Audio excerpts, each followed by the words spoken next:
Given that you got, quite a deep insight into this whole workforce thing and people coming back to work, yes, they gradually are right now.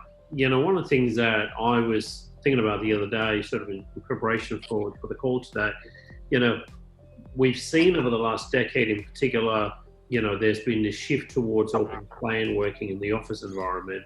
But what's next? Are we going to see a future where, say, only collaborative teams and managers are going to come in on the office, and everybody else is going to work from home? What's some of the trends that you see?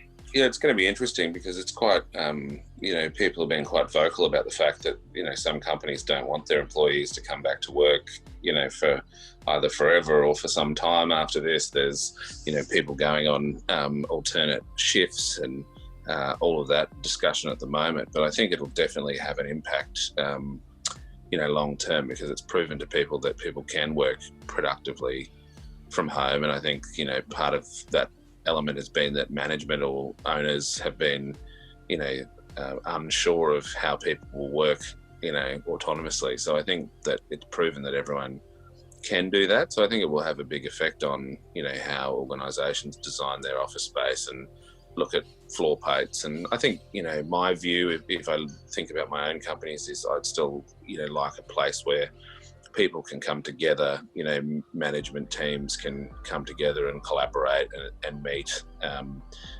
maybe then, embrace that flexibility of offering people the opportunity to come and go more in terms of working from home. I think that's probably part of the trend that might appear, is to give people the option to split their time more. I think a lot of people, had the 1 day from home or 9 day fortnight. So there's a lot of companies that have embraced that, but perhaps that'll go further into, offering that extra flexibility.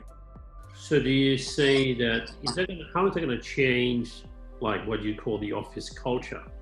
Yeah, I think that'll be interesting, because if you end up with a core group of management and most of the actual team are at home, I think it will have a fair impact on office culture, because, there's a lot of, especially if you think of a typical floor plate in Sydney, or, we're talking, corporate offices, Sydney, Melbourne, Brisbane, Perth, there's, usually a lot of focus around that teamwork and, whiteboard walls and notice boards and messaging and screens and all of that to really, focus on company culture. So if everyone's from home, I guess there's going to be a lot more messaging in terms of, Teams and Zoom and, notices that are done in a different way. And then as far as, team building and group exercises, I haven't really thought about how that will affect that at this point, but it obviously will if you don't have, people collaborating in person all the time, because I don't think the effectiveness of meetings is, everyone's proven that they can communicate well with Zoom and other platforms, but it's all those conversations that you have in between meetings and on the edge of meetings, and when you catch up with people in person, that is a bit harder to define, I think, when a lot of good stuff comes out of those conversations, in an office environment that are ad hoc. So certainly something to consider, how that will affect, not only culture, but, productivity as well.